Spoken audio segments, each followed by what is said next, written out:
Hello, and welcome to Marvel Vision, a Marvel Studios TV show podcast brought to you by Cinema Sangha. My name is Devin Faraci. I'm one of the hosts of the program. Joining me, as he traditionally does, My name is Derek Faraci, and others can read the ingredients on a chewing gum wrapper and unlock the secrets of the universe. How are you, Devin? I am okay. I'm okay. I had a big couple of days. Yeah?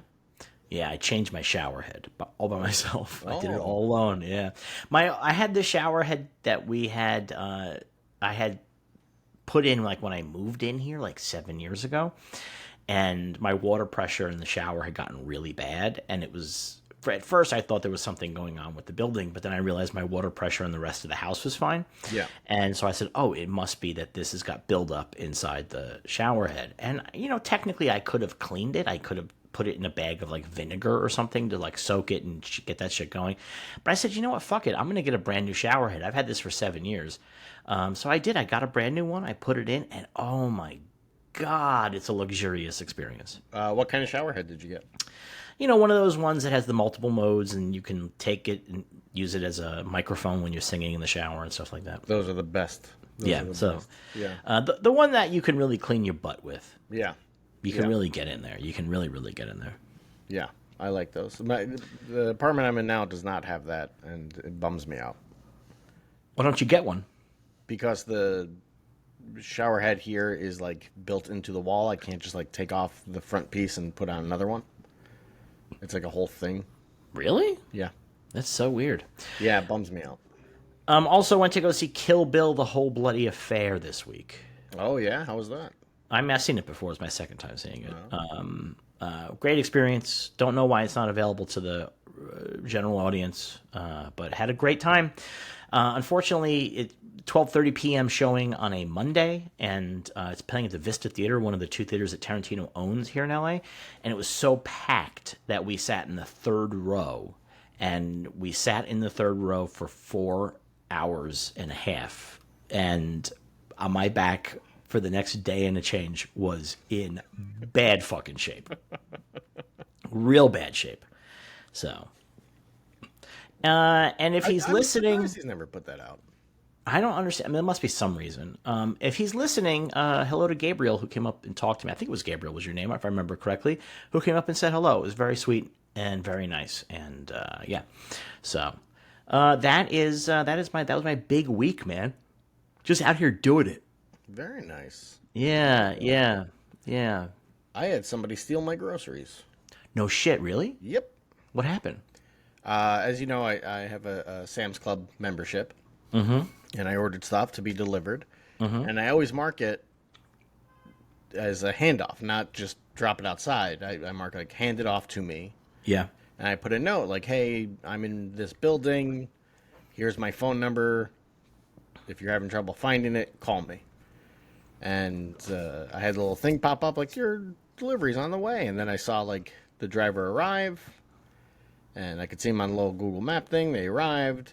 They were sitting there for a couple of minutes. And then all of a sudden it said delivered. And they were gone. I was like, oh, he just left it outside. So I went out and I looked. Not there. I looked around a little bit. Nowhere to be found. Contacted Sam's Club. Took a while, but finally got somebody on the line. And they were like, well, it was delivered. You signed for it. I was like, I did not. I don't have my Diet Pepsi or my Diet Coke. I certainly did not sign for it. And they're like, well, somebody did. And I was like, well, they brought it to the wrong place and gave it to somebody else. And now somebody else has my Quaker Oats and my Diet Coke and my Fudgesicles. Like, this is very upsetting. So they refunded that order and sent a new one the next day. It sounds like your driver stole it. Maybe. Who knows? Yeah. But like, you live in a little apartment complex, but it's like not that big. It's little-ish. And It's not that, yeah, it's a little-ish, but on Google Maps, it shows my apartment in the wrong location. So if the driver goes to that location, not, buzzes or whatever, somebody just comes up like, okay, sure. And now they get 70 cans of Diet Coke. I mean, you should just go to that place and buzz. I should. And be like, I think you got my Diet Coke. Yeah. Give me my fudgesicles. I want my fudge bars. And then beat them. Yes. But Well, I'm now I have sorry you had that. Sorry you had that happen. it. Yeah, it was annoying. This week I had my second time ordering from Chipotle, and they sent me the wrong order. Oh, I had somebody else's lunch. terrible. Well, the thing is that it was actually pretty good. This guy's bowl that he built, Jason S. Yeah. It was pretty good, but it was 400 more calories than I had anticipated. The thing is, I was so hungry when it came, and it looked like a pretty good build that I was like, "Fuck it, I'm gonna eat it. I'm not even gonna look up what this costs." And then I ate it, and then I looked up the calories, and I said, "Ooh boy, I really just went to town." There you So go. yeah. There you go. What podcast? I was listening to some podcast, an old episode of podcast, pandemic time, and in the middle of the podcast, one of the people got a delivery from like Taco Bell or Chipotle, one of those places, Yeah. and it was the wrong delivery, and like the bag was sealed, and they opened it, it was just condiments. That's all it was. And like on the seal was like the name of the right person for it. And he's like, this person just ordered like a bag of like different salsas and stuff. That's it. That's all they ordered. That's amazing. Now I have it, and I don't have my food. like, I've had a big problem with the food delivery people getting my order from, like, say Taco Bell and not getting my drink. This happens Okay. a lot. It happens all the time, and that's really frustrating. Yeah. Because like you get the drink and I shouldn't be ordering delivery anyway, but like, it's frustrating as hell. So and then they won't, they'll give you the money back, but that's not. I want my don't zero have the drink. sugar. Yeah. I wanted my zero sugar Baja Blast. That's what Yeah. I wanted. God damn it. And I don't have that in my house, so it's just not the same, man. Just not the same. life is hard. Yet we persevere. Yes, we do. We have to. Who else is gonna do endless podcasts? Except for every single middle-aged white man. Yeah, exactly. We got any news this week? We do. We have news. The Fantastic Four has come out. Fantastic Four First Steps. It opened up to 118 million domestic, 218 million worldwide. Depending on who you ask, that is either very bad for Marvel or great for Marvel.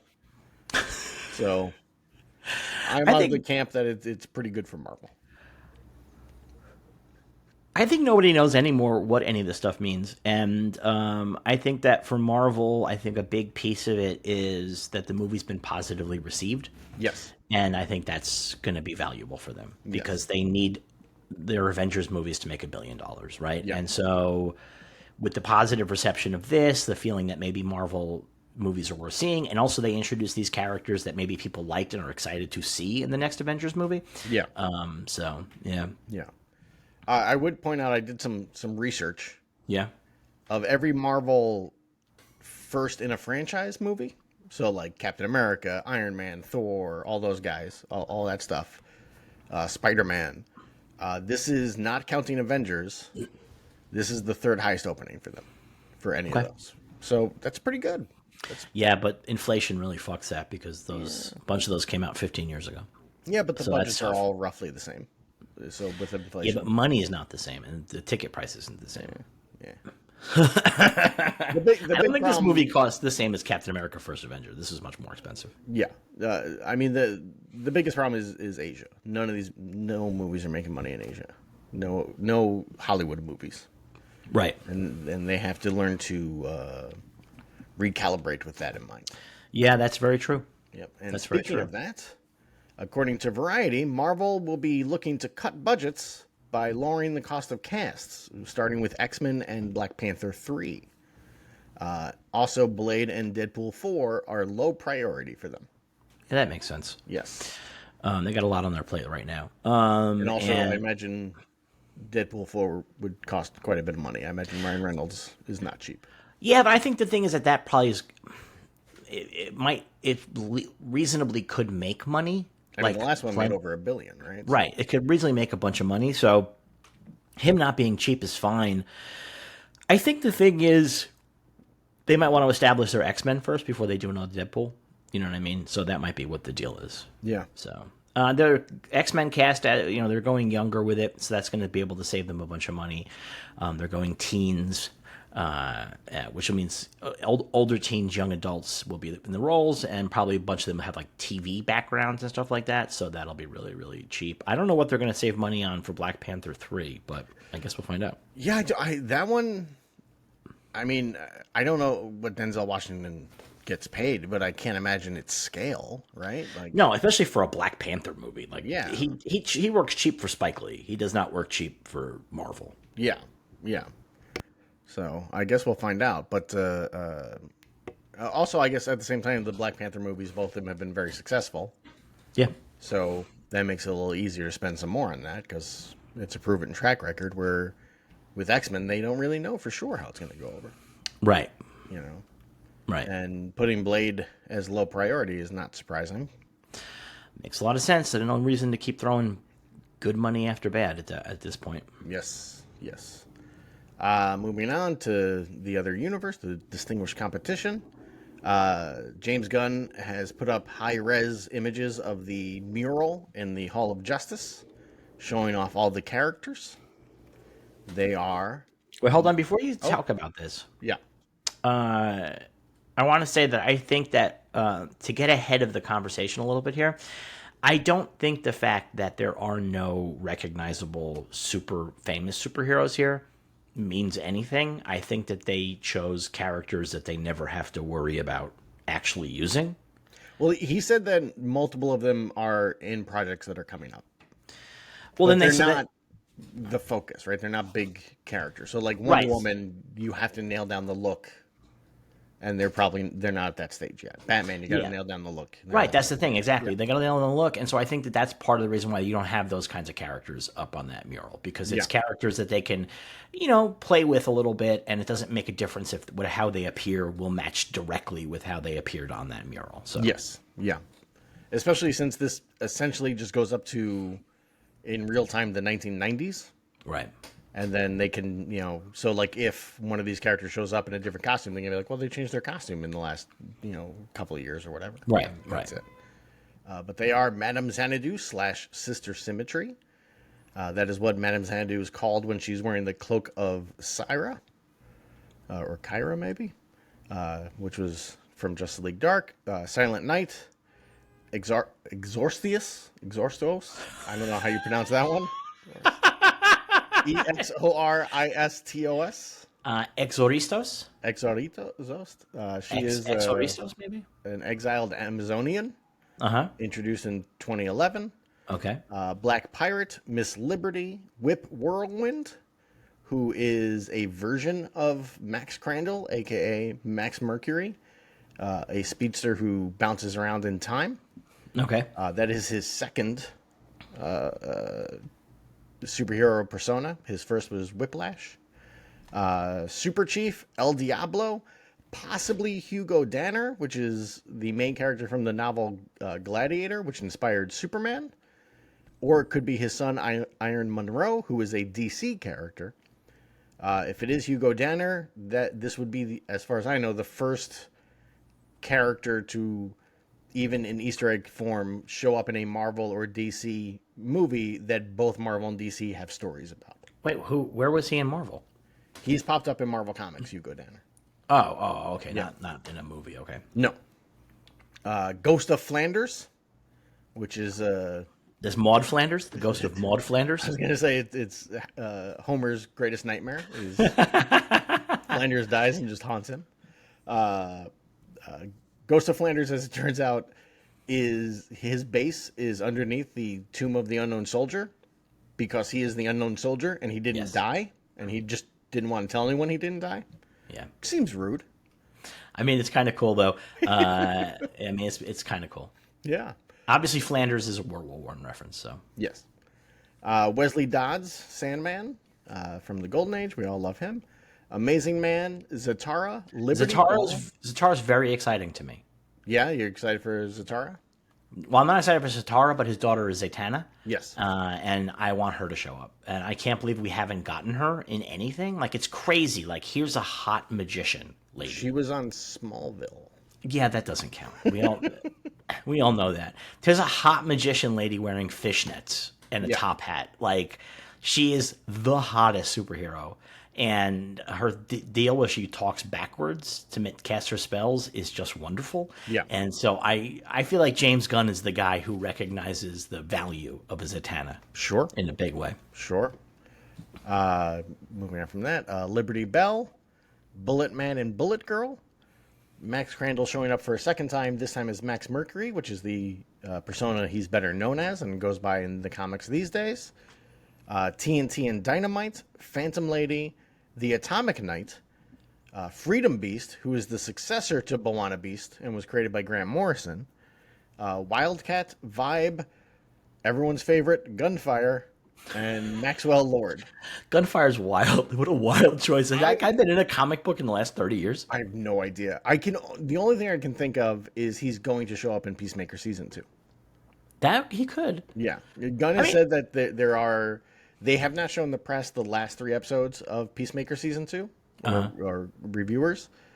And he said that it's because there are character appearances that they didn't want spoiled. So okay, I don't know. I can't imagine Gunfire is one of those, frankly. But who knows? Gunfire is just like a gun guy from the 90s, like from the no, extreme. that's not true.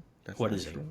Anything he picks up turns into a gun. Yeah, he's a gun guy. But he can shoot beams out of anything he's holding, but then it will disintegrate after a few uses. He's a gun guy, and he comes from the 90s extreme image infection. He era. comes from the Bloodlines storyline, which gave us great characters like Gunfire and Hitman. I think is the only successful character to come out of that. Yeah. But it's interesting. There's no significant JSA here, and again, that speaks to the thing I said up front. Significant. Wildcat, a founding member of the JSA. Okay, I guess he's significant. Sandman, a founding member of the JSA. It's pretty significant. All right, fine. But like none of the other characters that you recognize that you would actually think of as the JSA characters. No. For a while, we all thought with the low-res version that it was Dr. Fate at the end of the line. But it's actually Maxwell Lord. Yeah, I think some folks on our Discord thought it was James Gunn. Yes. But it is Maxwell Lord. It's Sean Gunn, so it's his brother. Yeah. Do you think he put Gunfire on there because he's like, gun, and I'm fire? It's Gunfire. Yeah, we'll get him on there. I mean, I think he thought it was funny and that he wanted to show the evolution of superheroes in his really crazy way. And that's a good one to put there. So, yes, indeed. Yes, indeed. Good for James Gunn for releasing this high-res version. It's very exciting. Back over on the 616, Rebecca Romaine says that she doesn't know if she's done filming Avengers Doomsday because the script isn't finished. Now, my question here is the script not finished, or in what Marvel tends to do, they just didn't give her the full script? I mean, that's also possible. It's possible. I mean, like... Yeah, I mean, it's possible she doesn't know what's happening. It's also possible that they don't... I mean, they have to have some idea if they're going to kill her off, right? You have to. But they might kill her off in Secret Wars, right? They could. That's true. The whole 2-parter thing. That's true. Yeah, I mean, it's interesting. I'm very curious, how that's going to all play out. So yeah, we will find out next year, I suppose. Yeah. And then finally, we got the season 2 trailer for Peacemaker. Mm-hmm. A nice big long trailer. Yes. It is. We are going to be doing some multiple dimension shit again, because that's what that was in the first season. People act like they introducing it in the second season out of nowhere, but that was in the first season. Yeah. His extra dimensional gun room. Yeah. So there's going to be stuff in there, more doors that lead to more realities, multiple Peacemakers. During the panel, one of them said a vampire Peacemaker, but it's not clear if they were joking or not. Right. Because nobody else on the panel seemed to hear them. So it's hard to say. We will find out in the coming months, I guess. Next, month and a half, 2 months. I like the last bit going into Vigilante's basement with his mom. With his I like that a lot. Yeah, I like that a lot. We're going to my secret room. It's so good. Oh, it's so fucking funny. Yeah. Yeah, I'm excited. That's coming real soon. So Yeah. I'm very psyched. That comes August 21st. Indeed, indeed. Yes. Oh, and also we got posters for Eyes of Wakanda that show off what's his name, Power Fist, right? Or is it Iron Fist? Iron Fist, whatever his name is. Iron Fist. Well, This it's is going the to be problem. it's an Iron Fist. Is it An Iron Iron Fist? Fist. It's an Yeah. because there's been Iron Fist throughout history. Throughout history, and this is by the way also a problem I consistently have is I mix up Power Man and Iron Fist names because Power Fist is a better name for Iron Fist because his fist doesn't turn iron, power comes out of it and he can hit things. I mean, Power Fist does sound like something that you would pay somebody $200 to do to you in a dungeon. Jordan Belfort definitely paid for that at some point. Yeah, So I don't know if Power Fist is necessarily the best name for a superhero in this day and age, but maybe, possibly. and also I mean Power Man, his power is that he's invulnerable. Iron Man is a better name for him. Yeah, Iron Man is a better name for him. Yeah, Yeah. yeah. Yeah, and then there's also a poster that to me looks like a Prowler. So we'll have to see. I don't think it's gonna be, but could be. Who knows? I doubt it. That's what we got for news. Pretty good. Nothing out of Comic-Con insignificant. So this is like we talked about this in the Bad Batch, but like we thought we were gonna have to do an emergency episode coming out Yeah. of Comic-Con. Yeah. Jack shit. Jack No. shit. I thought maybe they'd sneak in like a first look at Lobo or something. Nothing. Yeah, I mean, like it's real fucking slow Yeah. in the Comic Con world. That event might be like essentially over in terms of like being a newsbreaker. Yeah. I think that maybe the day is passed on that. Yeah. So kind of I think fascinating. they let too many shows and movies in, and they took away the special of it. You know, when okay, we're gonna have a Peacemaker panel, and then after that, a panel for CSI Miami, and it's like, well, this isn't that exciting anymore. Like you're not focused on the nerd stuff, if you will. Right. So I think that kind of hurts it. And then Yeah. D23, Marvel will just go do stuff at D23 instead, right? I mean, Yeah, and DC's going to hold out for the next fandom. I would love it if they brought those back. I really would. I really like that. But no, I think DC's just going to drop stuff whenever they feel like it. That's what they'll do. Yeah, I think so. Cool. And that's all I got for news. All right. I don't have anything to add to that. Do we have questions this week? We do. Formerly known as .D asks, it's a bit of an older one, but this one we can figure out. Excited as we all are for Aster's Next, either of the brothers worry over how little the world wants to revisit the pandemic. Asking as Fiona's excellent COVID album plays in addition to remembering how the best 9/11 movies were not explicitly about the events, maybe United 93, Zero Dark 30, escape from that characterization, but that said, when did anyone last throw on or discuss either film? I mean, I think so Eddington opened. It's not killing it. I don't think it's a bomb, but it's not killing it. Movie cost $20 million, so I think they'll probably be able to eke out a profit on it. Yeah. It opened to like $6 million. You know what I mean? It's not great, but it's not the end of the world. I think that people don't want to see a pandemic movie. I think people don't want to see an Ari Aster movie. I think Beau is Afraid burned a lot of bridges for Ari Aster. I love that movie, but I think it burned a lot of bridges. And I think, but the people want a pandemic movie, and I've seen a couple of critics that are like, "What's even the point of making this in the pandemic? Like, what's the point? Like, why?" I think the movie itself answers that. I think it's very fundamentally about that, and I think it's really great. I love that. I love Eddington, but yeah. I think it's going to hit. It took until Platoon to make Vietnam movies. There was a waiting period, and I don't think nobody's ever going to want pandemic movies. Is the thing. That's the big thing. Nobody's ever going to want them. Yeah. Because we've memory hold the pandemic, and that was a big thing that I saw when I watched Eddington. There was stuff in that movie that brought memories rushing back to me. And I was like, oh shit, like I just haven't thought about this shit in 5 years. There's like elements of the early days of lockdown that this movie captures perfectly that I just haven't thought about, and I'm not alone. I think most of us have just sort of put that away and don't want to revisit it. There's also, there's not like a tremendous amount of like great art about the Spanish flu pandemic. No. Do you know what I mean? Like there's something so miserable about these experiences that kind of nobody wants to revisit them, and they don't have the excitement of war. So like I think that's a big piece of it. So yeah, I guess same with like Black Plague, right? There's not many great Black Plague movies. I mean, people would be happy to make a Black Plague movie because nobody living remembers the Black Plague since it happened 600 years ago.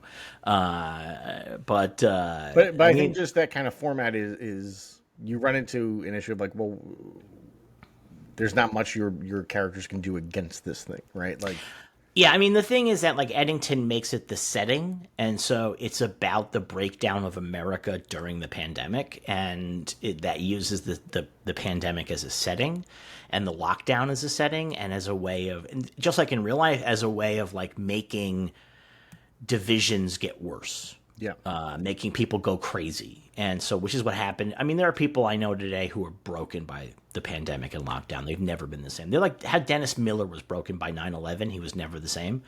I know a number of people who are fundamentally broken by it. Yeah. Well, there's that lady who got very sad when there was a rabbit puppet telling people to get shots. That would be, was that Sasha Stone? I can't remember who it was. I don't think so. I think it was. Oh no, that was Naomi Klein. I can't remember. There's two Naomis, and one of them's crazy, and one of them is not. And the one that's not wrote a book called Doppelgangers about everybody thinking that she was the one who was crazy. But like Sasha Stone, who's a Oscar blogger, somebody I've known for a while, she lost her mind. The pandemic shattered her. Yeah. In a really fundamental way. She's now a super MAGA. She was like a diehard Joe Biden guy, and then now she's diehard MAGA. She's so it's, she was all Hillary, Joe Biden, now it's Donald Trump. And people lost their fucking brains. They did indeed. Yeah. Ian Brill asks, did you ever see something in film and thought this will cause a lot of online outrage, and it didn't? For example, I remember thinking the plan to defeat the villains in Spider-Man No Way Home would drive anti-vaxxers crazy. After all, the plot is that Spider-Man must inject the villains with a serum that changes the villain's mindset, and are doing it even against the villain's will. This being 2021, I thought the anti-mask, anti-vaccine crew would say that this is Hollywood quote-unquote programming, telling the public to accept the COVID vaccine even if they don't want it. But that didn't happen, which I suppose is a good thing. So have either of you seen something in a film or TV show, doesn't have to be superhero-based, that you thought would cause controversy but surprisingly did not?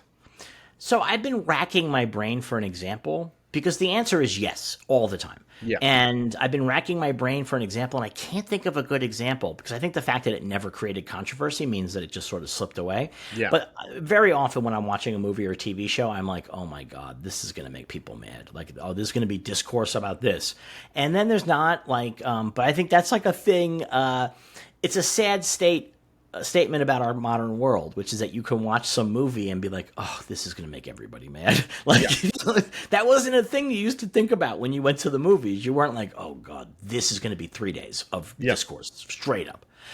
So I don't have any. Somebody's going to become the main character over this. Yeah. Yes, exactly.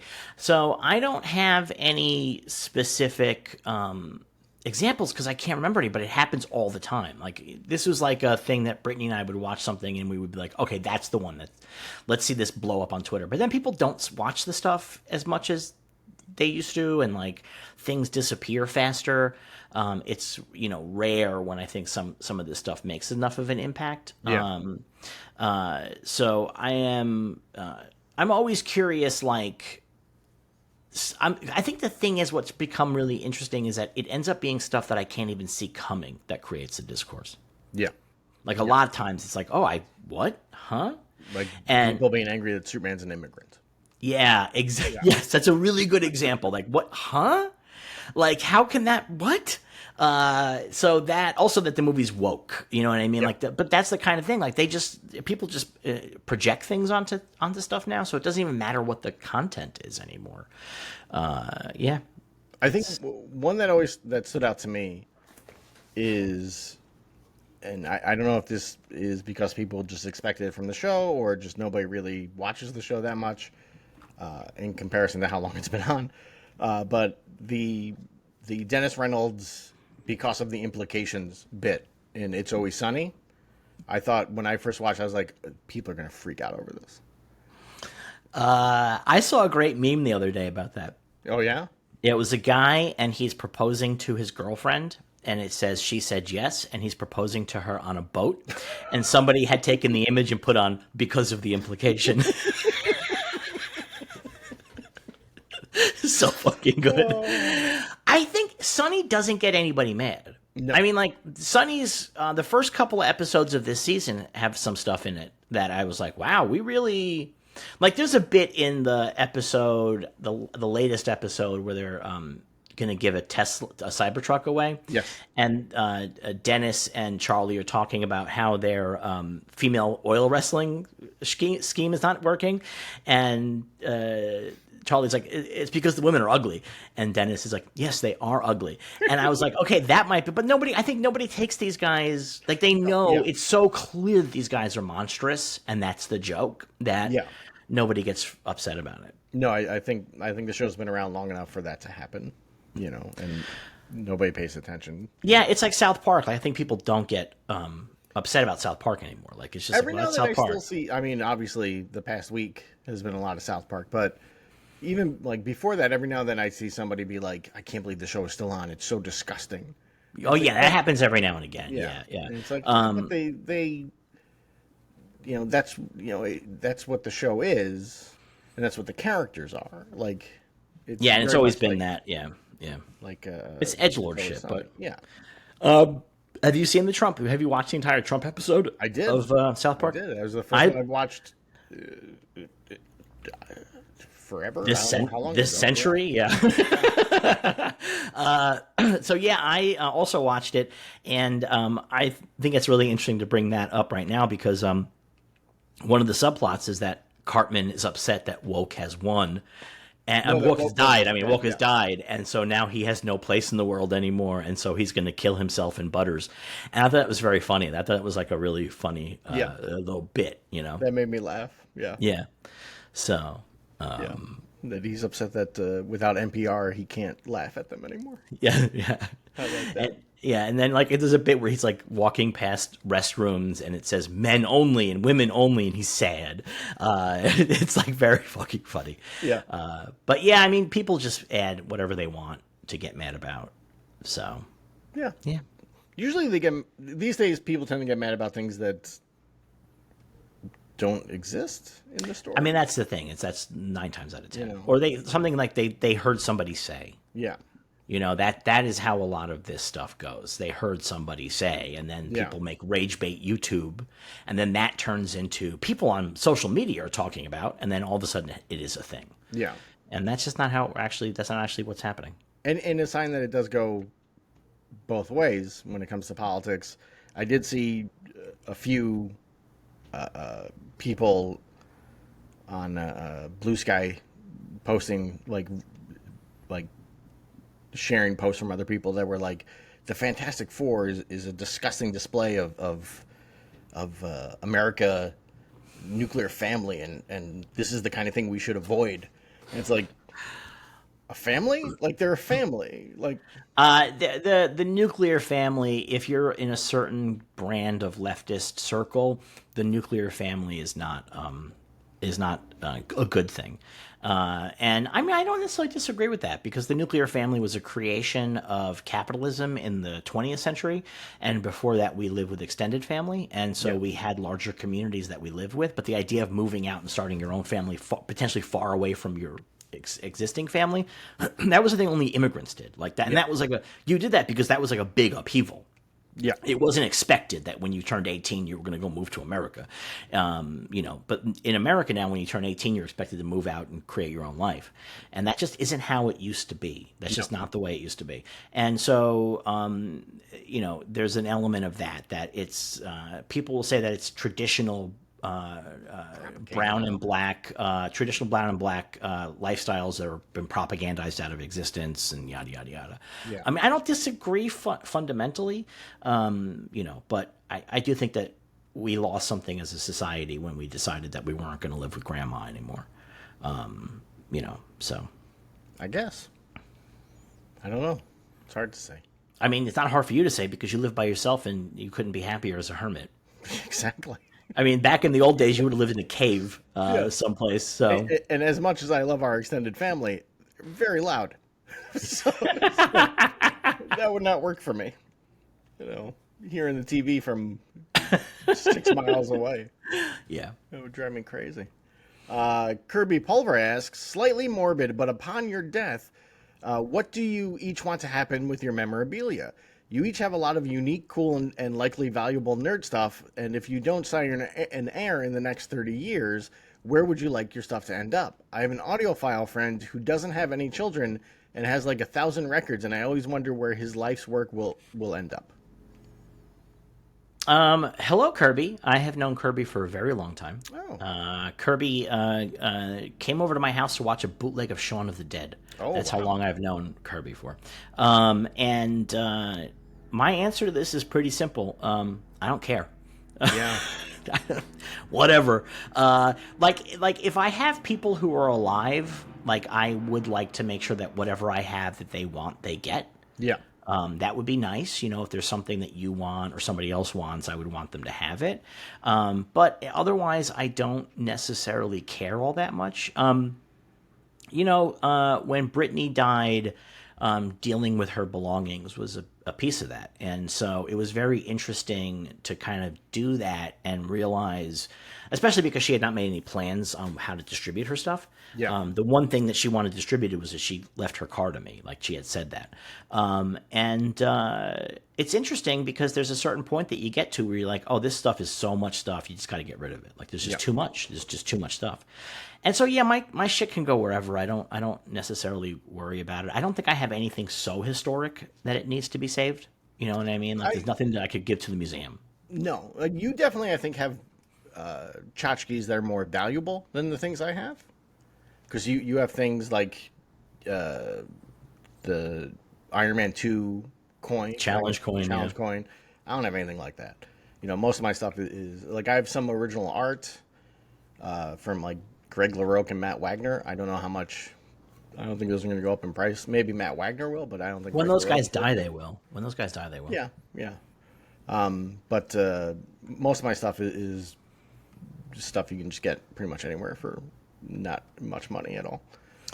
Yeah, I got a couple of things, but I don't take great care of them, so that's part of it. And also, I mean, like, I have a couple items that are a little bit more unique, but I don't care. I mean, yeah. I having visited the famous basement of Bob Burns a number of times, and he was collecting props and sets that studios were throwing away back in the old days, because there was no sense that their stuff was valuable. Yeah. Like that's a collection that he left at the Smithsonian, and when he dies, it's going to go to this. A lot of that's going to go to the Smithsonian, and that's like correct. But I got nothing like Bob had. No. So no. I used to think in my last apartment was above a windows and door shop that in the last year and a half that I lived there turned into an estate sale shop. And I used to think, like, if I die in this apartment, they're just going to take all my stuff and move it downstairs. So that's handled. That's all taken care of. And then, like, when my family comes to collect, they'll be like, no, it was just empty. This is how we live. It's just an empty apartment. There was just a mattress on the floor, and that's it. And my family might be like, it kind of sounds like him. Yeah, it sounds about right. Bob Burns had such amazing stuff. So many amazing things that are just absolute history. Like, I mean, he has one of the models for Liberty One from Planet of the Apes. That's pretty awesome. They shot it for the movie. He has the original King Kong amateur. Right? He has the original King Kong. I've held it. I've moved it. He lets you like play with it, which is wild. That's totally wild. He lets you play with it. It's so fucking fucking cool. But like one of the more interesting things he had the boots that Glenn Strange wore as Frankenstein. Really? And so I got to pick up Glenn Strange's Frankenstein boot. And do you want to know what I did with it? Did you sniff it? Oh, I fucking sure did. I stuck my nose right in that boot and inhaled deeply. Yeah, can't help Did you it. inhale deeply, come up and say, it smells strange? No, I did not. Oh. I did not. But yeah, I mean, that's a collection. He has the time machine from the movie The Time Machine. There you go. You know, Yeah. that's like that. You know, that's got to go to a museum. But yeah, nothing I got is. So if Kirby, if you want any of it, or if your kid wants any of it, it's all yours. So Yeah. I always think about Dana Gould has a story about when him and his wife were buying a house, and they went into the backyard, and there was a giant lawmaker statue from Planet of the Apes in the backyard because it was Roddy McDowell's house. And his wife was like, "Well, we'll have to get rid of that." And he was like, "No, no, that's not going anywhere. Are you kidding me?" Like, imagine. And he said he didn't know it was Roddy McDowell's house until they showed up. So like, it wasn't like he picked that because he's a big Planet of the Apes guy. He didn't pick it because he knew that would be there. That had to be an amazing surprise. I've said this on the show before, but Dana sent me a piece of Ape City. Yes. He went to Malibu Creek Ranch and found the remains of Ape City and took pieces with like rebar and chicken wire in it and shit. And so he cool. he That is sent so a piece cool. to me. Yeah, I actually just so I won a contest. Oh. Yeah, I won a contest from my tattoo artist, and I get $800 worth of free tattoo. That seems like a lot. I don't know. It's how a much tattoos pretty cost. good amount. It's a pretty good amount. So I went to go see her today and talk about ideas. And I think the idea we're going with is a lawgiver tattoo, but it's going to be the lawgiver bleeding and surrounded by flames. Oh, okay. So Yeah, so I'm gonna yeah. I'm gonna go hard on that. Like I think that's gonna look really fucking cool. So Where are you gonna get it? Like your entire back? well, so the thing is, I have a couple spots. That's why we had to meet in person. I wanted to show her the spots that I have that I was thinking, and she had to figure out like what would fit, what it would cost, because size and how long it takes to determine the cost. Sure. And the thing is, I have a big spot here. Look Okay. at that! Look at that farmer's tan. Jesus. Look at that hairless arm. I know. Yes, look at me. I'm what they call an otter. Wow. Look at this hairless arm. Look at these tattoos. Weird. Because I got hairy arms. I don't know. I do not. I'm not that hairy. I'm hairy up here, but I'm not really hairy the rest of it. But anyway, one of the other tattoos I want to get is that from the Deep Space Nine episode Far Beyond the Stars, the drawing of Deep Space Nine in the 1950s That sci-fi Benny has? style Yeah. that Benny has. I want to get that here because I have this Star Trek tattoo there, and I want to get it there. But I have space here that I wanted to put the lawgiver, and she's like not 100% sure that I can fit it there, that it's going to be like what we want it to be. Yeah. So then I might have to put it on my leg, my first tattoo on my legs. Oh, there you go. Yeah, I have not done tattoos on my legs because my tattoos I like looking at, and I don't Would wear you do it shorts. on the calf? I think you might have to. I think I might have to do it on the calf. I think. I don't know.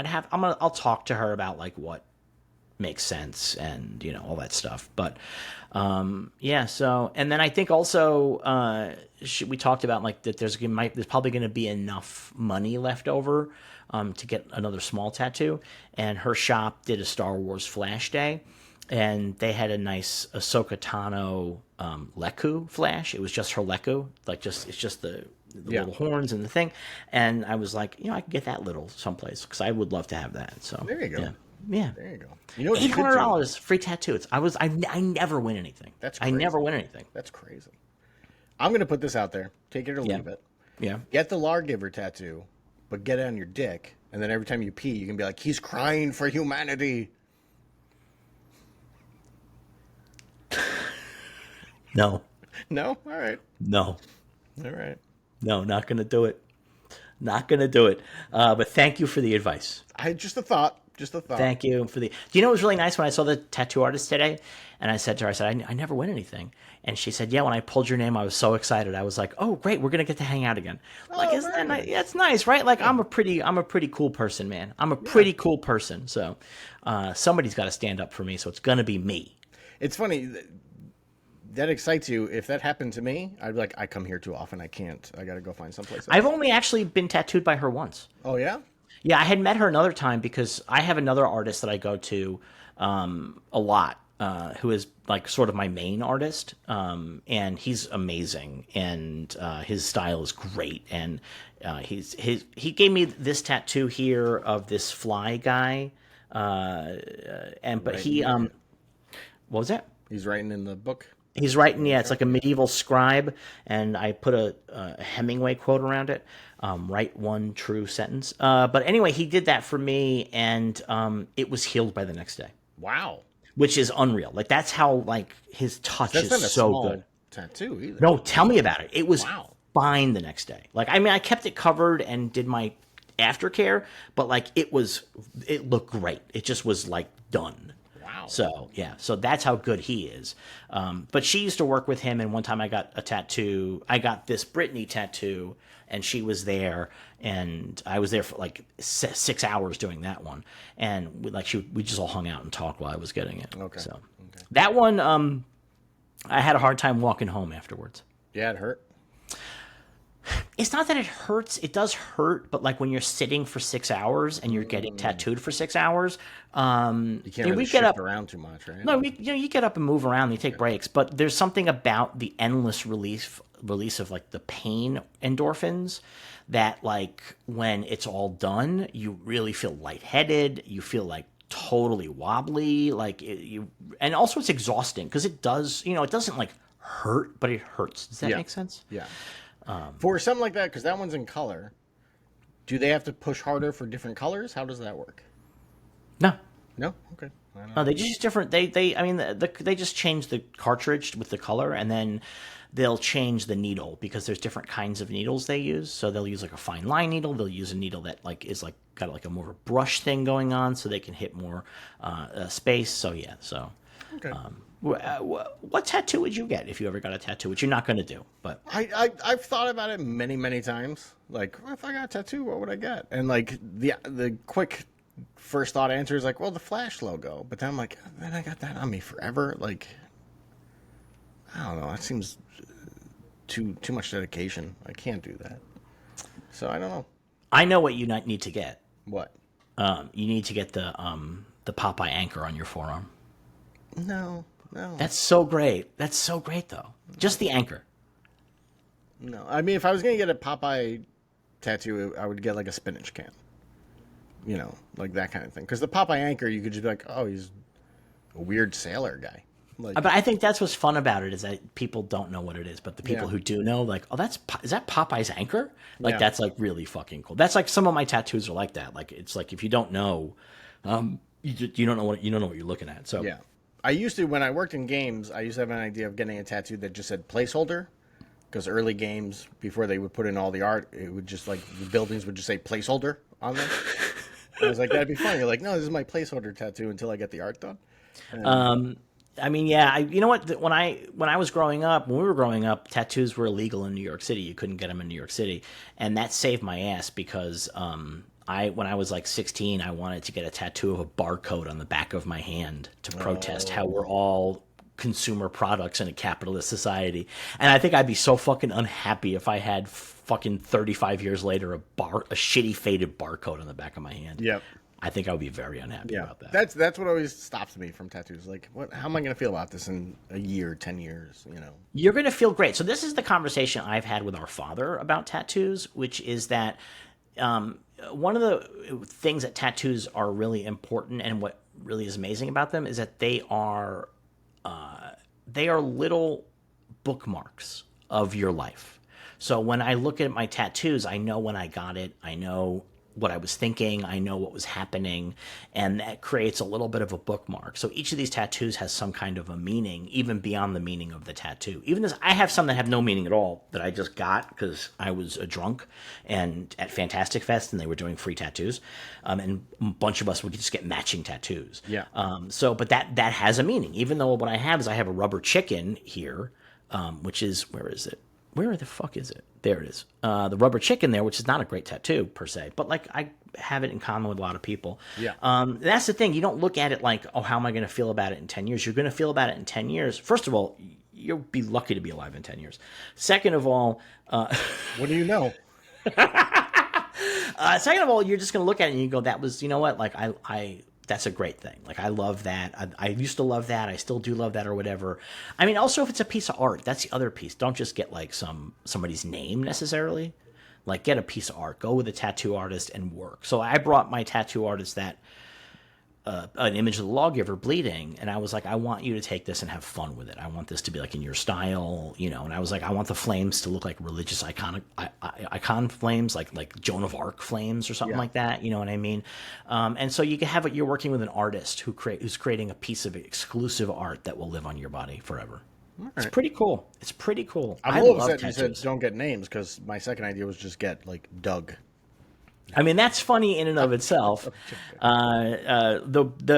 There's people get really bad tattoos now. They get like meme tattoos. That I feel like is like a pretty dumb thing to do. I mean, there's always been like fad tattoos, right? Like, I know in the late 90s, the big thing was like Chinese Tribal. writing or tribal, right? Those Tribal were the two was the big big ones. thing, yeah. And Chinese writing was very big too.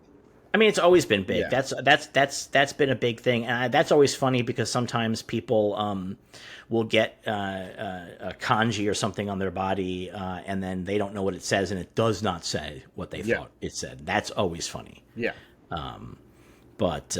Yeah, I mean, but the memes. I mean, they're getting tattoos of current memes. Yeah. That's the thing.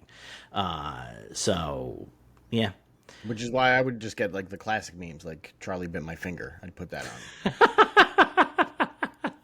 on. Charlie forever. Yeah. Charlie forever.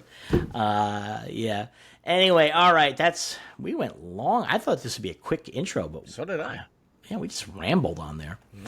Yeah. People at home, I think, love that. Good questions. Again, if people want to send their own good questions, where can they send them to? They can send them to ask.cinema.sanga@gmail.com.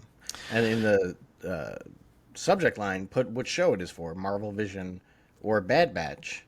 And that way we know which show to do the question on. And keep it to one question per email, but you can send in as many emails as you like. Right. All right. Are you ready to talk about the first appearance of Superman's arch nemesis, Lex Luthor? I am. All right. Let's do it.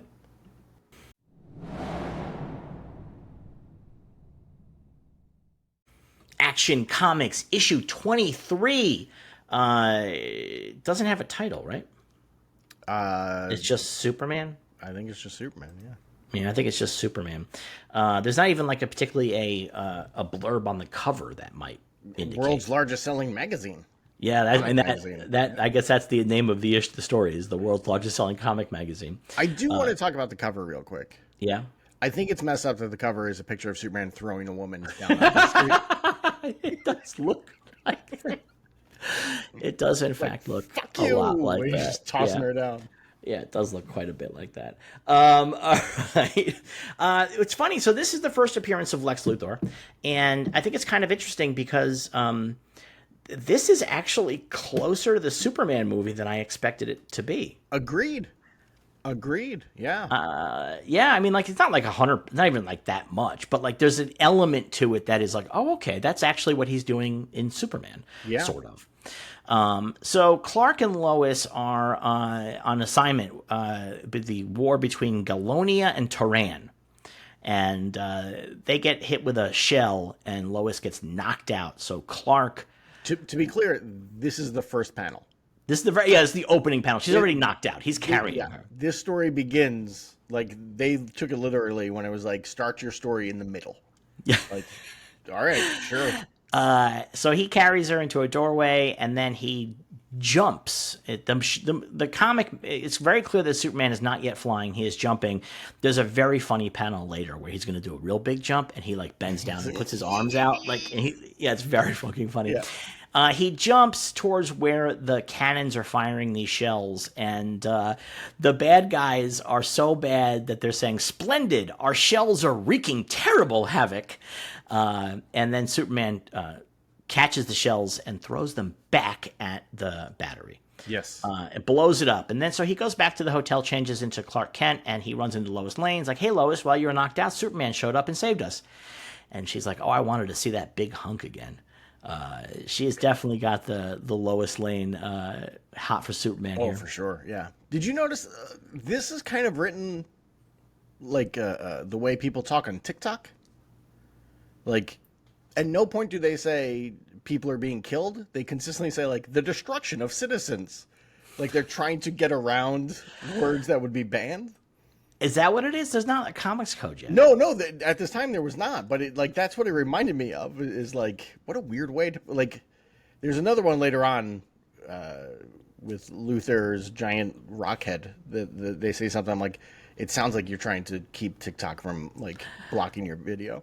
I'm really fascinated by it, and this is other comics of the time and other comic strips of the era, the spelling of the with as TH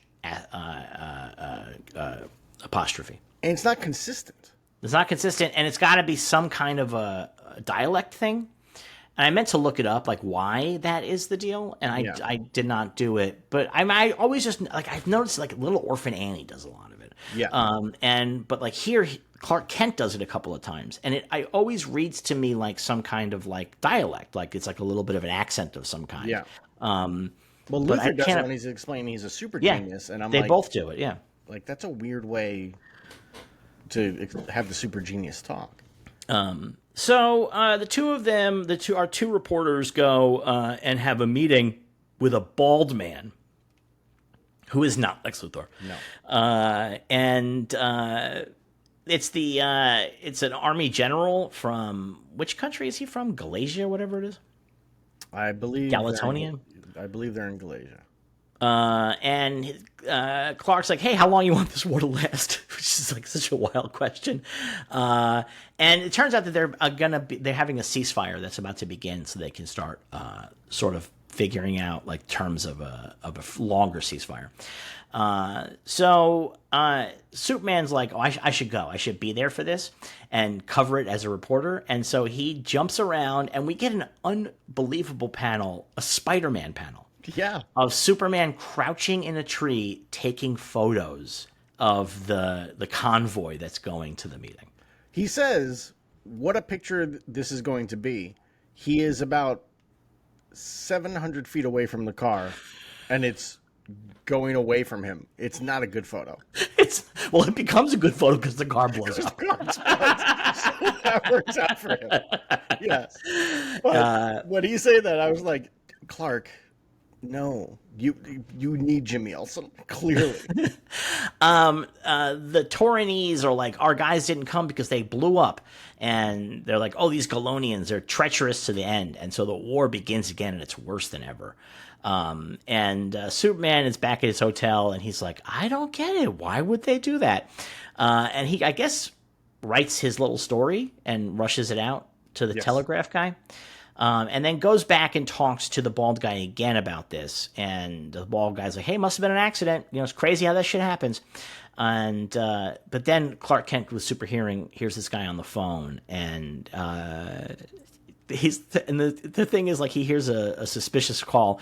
And the fucking call is so... It says, I just got rid of that suspicious reporter. No one will ever guess the truth. Like, man. I want to know who he's talking to. Luthor, I guess. No, because now he drives to go talk to Luthor. There's a lot of elements of this that I don't really understand. I like to think he called his mom. Mom! So yeah, he goes to drive, and Superman follows him, leaping behind him. And the dude stops, and he walks directly into a rock wall and through it. And Superman's like, holy mackerel. And he follows him in, and then he goes inside this cave. He doesn't just follow him in. He's like, I don't understand. The mountain is solid. How did he go through? and then he pushes a rock away. He's like, "Oh, there's an entrance." He could have just walked around that rock. I mean, is that what that must have what happened? That's got to be, because there's no way that guy moved the rock.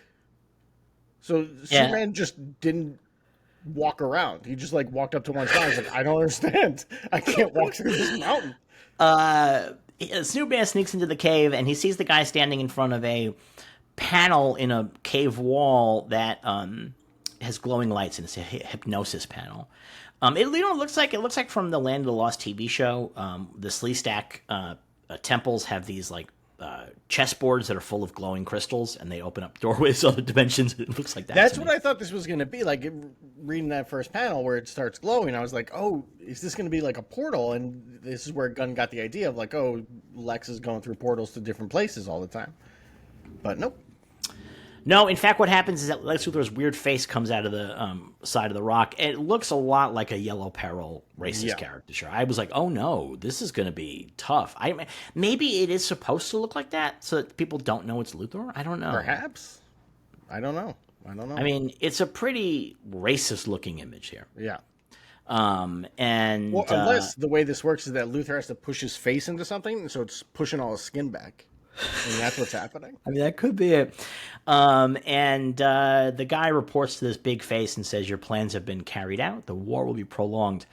And then Superman busts out and goes, not so fast. And he picks up the guy and holds him over his head. And he's like, what's going on here? I'm going to throw you and smash you against the wall unless you tell me. Have your brains dashed out against the wall. Yeah, but Superman's pretty vicious in this comic. He really, he kills a lot of guys. There's a sequence in this that I was like, this is like Tom Cruise's ultimate dream stunt sequence. So the guy says, listen, I'm just doing it for Luthor. There's a squadron of bombers coming that's going to attack now, and Luthor wants to get the entire continent at war. And Superman's like, who is Luthor? And then the guy says, Luthor is, and then he gets cut in half down like the middle of his face by a green ray. Yeah. And the green ray is hitting Superman, but it doesn't kill him. Superman just smashes the rock panel, and when he does that, the entire cave collapses. And then we have a really interesting word choice here in this next panel. Superman's covered in the collapsed cave, and it says, availing himself of his incredible strength, Superman flails about. Yes. I mean, that feels like a weird choice of words. Also, the comic starts utilizing arrows to tell you what panel to go to. But it's the very next panel. The panels are just next to each other. It's not a confusing page layout. And I don't know why they do that sometimes. I think they're trying to add dynamism to it, maybe. Like it's like, hey, this is exciting looking. But it's like so haphazard, I don't really understand when they're doing it. He gets out of the cave, and he sees the bombers coming, and their bombers are going towards a neutral country. So they want to bring this country into the war. So Superman jumps up and begins fighting these planes, and he gets like a fucking machine gun to the chest. He doesn't care. He just throws this guy out of the plane to his death. I'm guessing in the next panel they show guys with parachutes. So I'm guessing that guy had a parachute. He then shoots the machine gun at another plane. I like that they throws the guy out, gets in the machine gunner seat, shoots down like 2 more planes, and then gets on the wing, grabs 2 planes that are flying by, and smashes them together. It's so cool. And there's no doubt in my mind Tom Cruise would be like, this is the next Mission Impossible. This is it. What an amazing sequence. So then Superman does an insane kamikaze move of crashing his plane into another plane, the last plane. I don't know, the panel of Superman back on the ground with the wreckage of the plane. I feel like I would see, like, you would show a guy with a parachute or something. No, he definitely, don't get me wrong, they show guys with parachutes, but when you're smashing 2 planes together and then ramming your plane into someone else's plane, you're killing those people. Yeah, it's pretty good. So he's like, okay, that takes care of Luthor's plan to bring that other country in, but now I got to tell the other 2 countries that Luthor is meddling in their affairs. And so he goes to this meeting with Clark Kent and tells them, and he's like, so here's the deal, like Luthor is playing you guys, and where the guys are like, hey, we don't believe you. And then we cut to Luthor's lair, and he's got a haircut. He's got like a Guy Gardner a little bit. Yeah. He's got a red Guy Gardner, and he's mad because he knows that Clark told the two nations what was going on. He wants him dead. So he sends his guys to do it, but the guys are unbelievably stupid. And they grab Lois Lane. Yeah. And the guy's like, this isn't the reporter. And like, the guy's literally like, hey, this is the person we're supposed to get. The other one's like, fuck it. Fucking whatever. He knows her, so it'll work out. Yeah. And then they take her in a plane above the stratosphere to basically a floating city being held up by a Zeppelin. Now, to note, it says above the stratosphere, but in the panel, you can see the Earth, the sun, and the moon. Yeah, no, we are definitely like at like halfway to Mars distance here. Yes. Like that is 100% what is going on. Yeah, there's not even a question. And so they bring Lois Lane to Lex Luthor and goes, why the fuck did you do this? It's so good. I love that. He's like, what are you doing? It's so, yeah, why have you brought this girl to me? And like, well, listen, she's the friends of the reporter. So Lex Luthor is sitting on a throne in a red robe. Yeah, he's got a red robe and green like pajama pants on. Well, all his guys are wearing green. Yeah. What do you think the premise is here? I don't know. I mean, all his guys are also bald, or most of his guys are bald. Every now and then there's like one or two that have hair, but most of them are bald. And I mean, I guess I think maybe it plays more into your thought of the Yellow Peril thing, that he's trying to dress in like a Oriental Asian style? Yeah. An Asian style? Oriental is not the preferred nomenclature. Yeah, well, I was thinking of the time. Or maybe it's like a secret society thing, like Freemasons and stuff like that. Like that was big back then. Yeah. I mean, it's big again now, but maybe that's the deal. I don't know. Anyway, they lock Lois up, and he's like,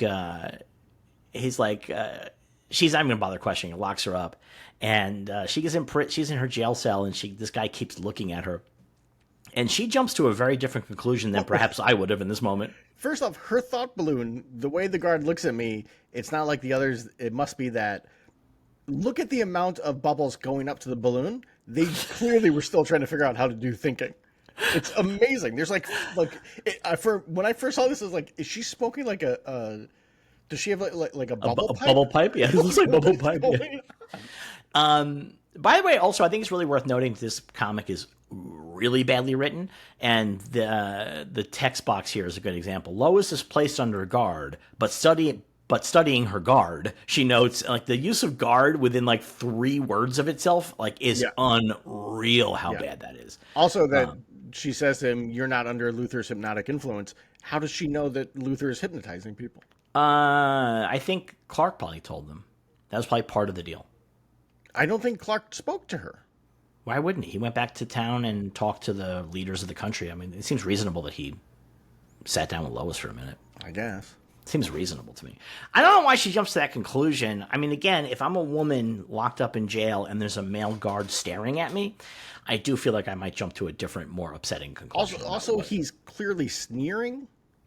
So I wouldn't be like, this guy's going to help me out. He's got like one leg up against the wall, one foot up against the wall too. And she's like, listen, you're not hypnotized. He goes, oh yeah, don't tell anybody because they'll kill me if they know that. Well, he's like, for whatever reason, my brain doesn't accept the programming. And so she's like, listen, you're going to fucking take a note to Clark Kent or I'm going to let everybody know and they're going to kill you. And so he hops out in a plane and flies away, and he sneaks into Clark Kent's room and leaves the note. And Clark, I guess, basically like waits till the guy's gone to jump up because his super hearing, he knows the guy's there the whole time, right? That's like sort of the premise here. Yes. Yeah, that'd be my guess. He's topless. Clark sleeps in the buff. He leaps erect. So... He also may have been like, I don't want this guy to see my boner. I'm going to wait till he leaves. He does appear to sleep naked, and he reads the note and says, Lois, in trouble. And so Superman hops away. And this is where that amazing panel happens, where he realizes, he sees the guy taking off in the plane and going straight up. And he's like, okay, if I follow that plane, I'm going to get to where they're going. And so he goes, it's got to be pretty fucking high. And he does his squat with his arms out. Like a calisthenics kind of. It's a calisthenics move. And then he leaps up and he finds the colossal dirigible. And he manages to grab it with one hand. Like, it's so weird how Superman's operating here. Even knowing back then he was jumping. Yeah. It's so inelegant Yes. Like it's so crazy and elegant. Like there's like a panel of Superman like climbing up the side, And and it's also crazy that, like, at this time, he's invulnerable. He's got X-ray vision. He's got super hearing. It never occurred to him that he should fly. Like, that's wild to me. That's like, like, I know that, like, people flying was not a common trope at that time, but right, Peter Pan was very popular. People knew yeah. who Peter Pan was. Like, the concept was out there, Icarus, right? Like, but it wasn't until the radio show when they were like, well, we got to put jumping sounds in all the time. That's not going to work out. Like, that somebody was finally like, just let him fly. Like, it's crazy. It's wild to me. So he beats up the guys, and meanwhile Lois is in her prison and she's being tortured by apparently a guy. I don't even know what he's doing. What's happening here? It looks like he's going to tickle her. I mean, he has his hands out like in a little thing. He's got something in his hands, but I can't tell what the fuck it might be. Like, it's just not clear. Oh, is it supposed to be like a syringe, maybe? I mean, I don't don't see anything know. in his hands. I zoomed in. No, you don't think so? Maybe he's just giving her the five-finger death I think grip. he's just like, oh, Oh, I I'm gonna see. get ya. Well, then he does something where he touches her back in the next panel, and she's like, ah! No, he's grabbing her arm. Oh, that's He's right. twisting he her is. arm. Yeah. Superman recognizes this is happening because he has his X-ray vision, and he's like, "I'll get to Luthor in a minute. First, I'm going to save Lois." And he busts in and he says his big line, "How's that?" I love it. I wish that became his great catchphrase. How's that? How's that? So then Luthor's head pops up, and Superman's gonna save Lois, but the head's like, I'm gonna fucking get you. And Superman's like, "Get tough shit, buddy. I'm invulnerable." He goes, "Yeah, but she's not." Well, that's the funny thing, because Superman's like, "I'm gonna get this lady out of here," and Luthor's like, "No, you won't, because if you get her out of here, I'll kill her." And he's like, "Well, all right, we'll hang out." Yeah, he gives himself up, and he says to Lois, "Keep your chin up." So they get captured and brought before Luthor, and Luthor says, Superman says, "What kind of creature are you?" And basically, he's a super genius. That's his deal. Yeah, and just he's an got ordinary miracle man. technology. Just an ordinary man, but with the brain of a super genius. Yeah. So his deal is that he wants to make he wants to basically create a new world war, and that he'll be able to assume control of the Earth in the wreckage of that new world war. He's trying to pull like a Khan Noonan Singh thing. Yeah, and the thing is that obviously what's happening here is that he's pitting these two nations against each other for his own plans, and that's what Lex Luthor's doing in the Superman 2025 movie. Like, it really is the same generalized plot. Yeah. They chain Superman to a wall, which I think is very funny. Superman's like, "Yeah, sure, go ahead." This is like when you're Why playing not? this is when you're playing with a kid, and the kid's like, "All right, You're in I'm winning. jail." You're Yeah. in jail." And you're like, "All right, I'm in jail, I guess." They have him chained to a wall, and they begin hitting him with this ray. Now, I'm going to ask you a question. I know that Kryptonite was created for the radio show, right? Yes. Do you know why they created it? Why? The voice actor who plays Superman and did the narration for the Superman show, it had been like 3 years, and he was like, "I'd like a vacation. I've not been able," because they did it every day. And he's like, I'd like a vacation now. And they're like, "Oh, okay. What are we going to do? We need a reason why Superman's not around. Maybe Kryptonite and he's sick." And that's why they have an adventure without Superman. But my question here is this an early Kryptonite as well? That I thought at first it might be, because it's green. It's a green ray. It takes a while, but it weakens him. It definitely weakens him, yeah. Yeah, I thought that So too. I don't think that they're thinking it's Kryptonite, but I wonder if when Kryptonite was moved from the radio to visual, if this impacted it in some way. Might. I'm curious, because it really is like, and they keep saying it's a green ray, green ray, green ray. I don't know if it happened by this point or not, but there is a story before Kryptonite came about, where Superman has like a crypto ray gun. So maybe, like, I don't know how that plays into it as well, but it's interesting. Now, it's interesting because, again, this works. I mean, like, Yeah. it's going to take forever, but it does work. And Well, it it's takes so long that Lex Luthor's like, "Fuck it, I'm just going to point this at the planet and blow it up." Like, he's bored. And when that becomes the deal, Superman's like, "Fine, I'll bust out of this and break the machine." And he does that. He puts the machine around and cuts Luthor's guy in pieces. Because we know that's what the ray does. It cuts people in half. Like, so he definitely kills that dude. And then Lex Luthor has, actually, it turns out, a spotlight of the ray. And he hits Superman with it, and that really is fucking Superman up. He says, that ray, it's sapping all my strength. And then so the last bit of energy, Superman jumps across the room and smashes the ray machine. Wham, it says. Then he captures Lex Luthor.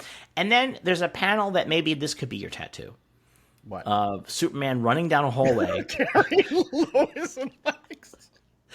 It is one of the craziest looking images. I'm going to put this up to the camera for the folks at home that are watching. Look at this. This is bonkers. It's amazing. This is so fucking funny.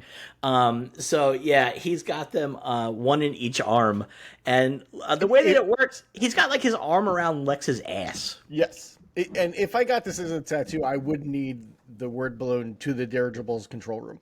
Like that would have to be part of it. That does make a big piece of it. So when they get to the control room, Superman just drops Luthor, I guess. I don't know why Luthor's now free, but he says get him to all his guys, and the guys jump at Superman, but he is so strong that he is juggling them and says, "Look, I'm juggling."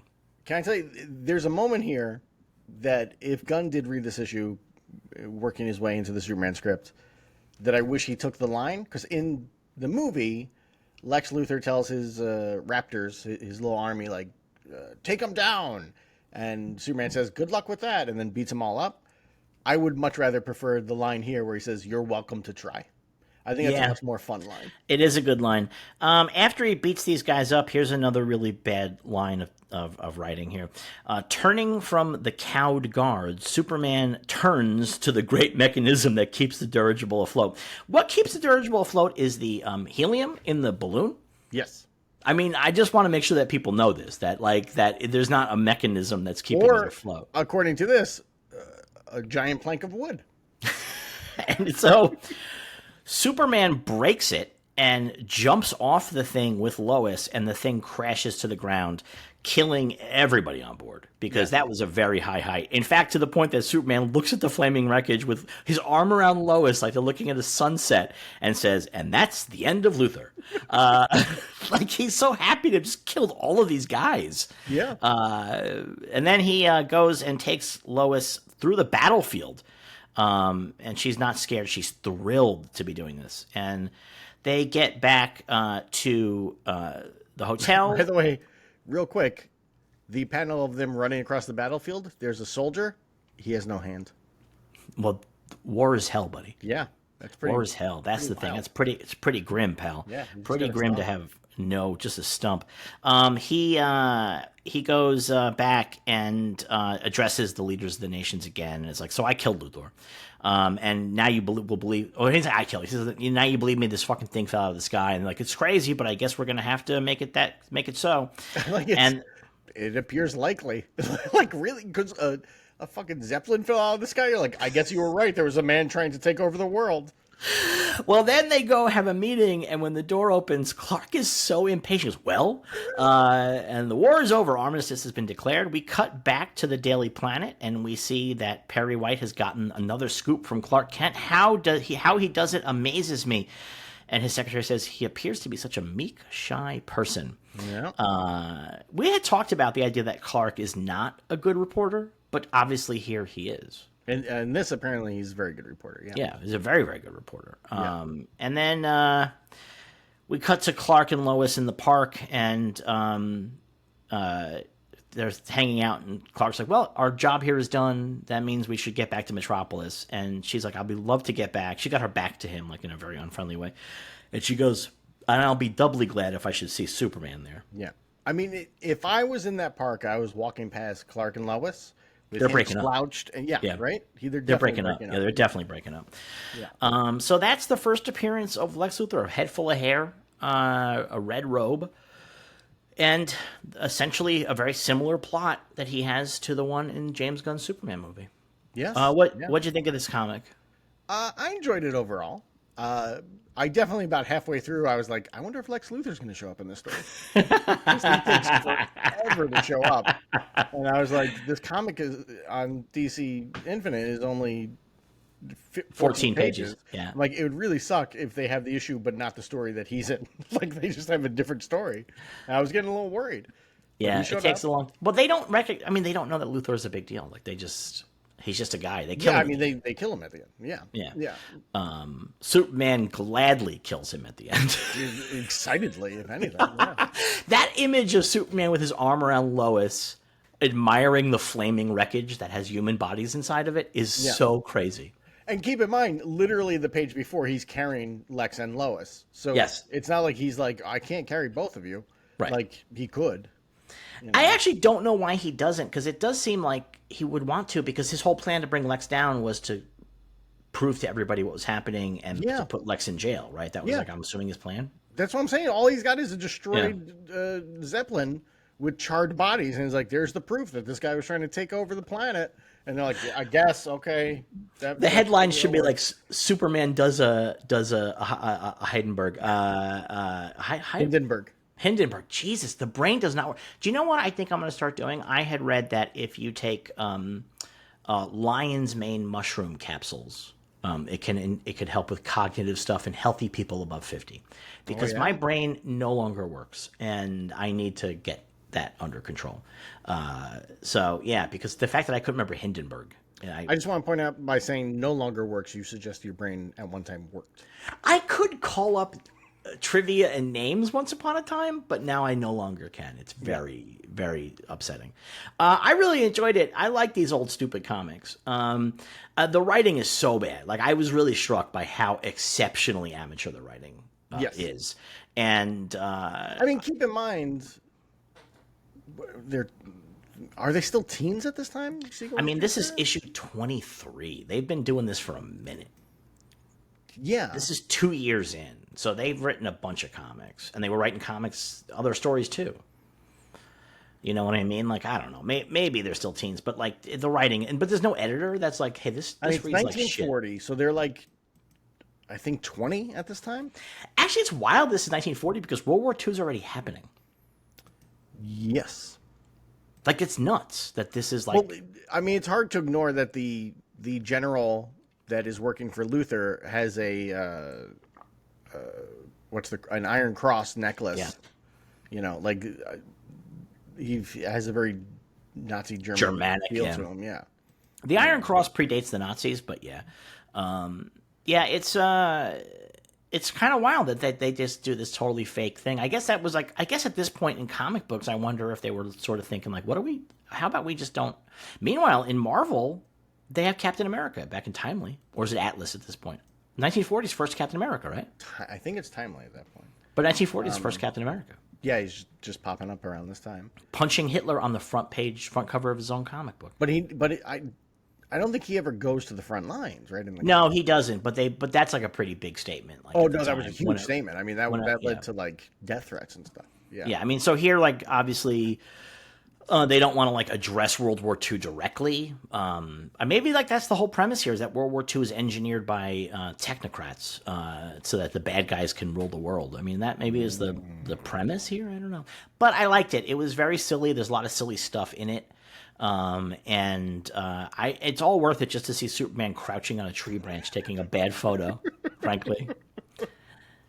The early Superman stories are so great because they don't know, like the character's so still being formulated in so many ways that like the way that we know him now, you can see the elements there, but again, like he doesn't fly.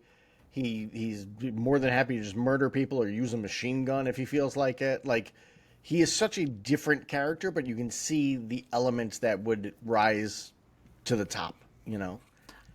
Even that stuff I don't mind. It is the stuff like him hanging off the side of the dirigible and like climbing up, or like him crouched in a tree, that I just think is really funny because those just feel so non-Superman-y to me. Those are so fundamentally non-Superman-y. But they're so... movie serials kind of things. Like you can see Commando 100%. Cody flying up and grabbing onto the side and having to pull himself up, right? Like doing that kind of stuff. Yeah, no, 100%. That is obviously what they're playing with here. Yeah. So that's it. That's the first appearance of Lex Luthor. I'm excited. I enjoyed it. And perhaps he changes so much too over the years. It's wild. But his fundamental is still there. Yes. Yeah. So super genius, wants to rule the world. Yeah. Yeah. Yeah, I mean that's the fundamental, and you can imagine this version of Luthor becoming obsessed with Superman being an alien, Yeah. and you know what I mean. Like you Yeah. could imagine that. And also, So, he's not bald himself, but he surrounds himself with bald men. and his name is not given as Lex; it's just Luthor. Yeah, he's just Luthor. I wonder if actually the name is supposed to be pronounced Luthor, like a science fiction-y name. I think that's probably what they're going for here. Yeah. That like that OR at the end, they're trying to give it like a sort of a thing. I wonder if he maybe like. Yeah, I'm like, is he supposed to be like? Oh, yeah. Anyway, it's the robe is wild. The robe is really, really wild. That was the most interesting part to me. So because I guess he's technically a mad scientist, though. You know. Yeah, he says he's got like crazy scientific stuff that nobody else has, right? I mean, he has a floating head. And he has scientific miracles at my fingertips, I'm preparing to make myself supreme master of the world. All right, that's gonna be. I'll be honest. When I first read this, and he said that with the th apostrophe, I was like, "Is he supposed to be Irish? Is that what they're going for?" He does have red hair. That actually could be. Yeah. That's our episode for this week. We'll be back again next week with the Eyes of Wakanda. All 4 episodes that are dropping. Right? That's correct, right? Yeah, they're all dropping on August 1. Yeah. Which is Friday. Yep. Which is when I'm going to be seeing The Naked Gun. I'm seeing it Saturday morning. I'm really excited. It's getting fantastic reviews. Really good. I'm really surprised. I'm really surprised. Yeah, really. Like, not that I didn't think it would be funny, but you know, comedies like this tend to not get very good reviews. So. I mean, Akiva Schaffer, he's great. Like, if everybody listening to this has not seen his Chip and Dale movie, you got to go see it. It's fucking incredible. It's so good. It's unreal, and it just got buried. Everybody thought it was stupid. They didn't understand what it was. Yeah. It is fucking great. Yeah. So I believe it's still on Disney Plus. So. I'm sure it is. All right, we'll see you guys again next week. Until then, may you be happy, may you be healthy, may you be safe, may you be well, but most of all, may you remain a true believer.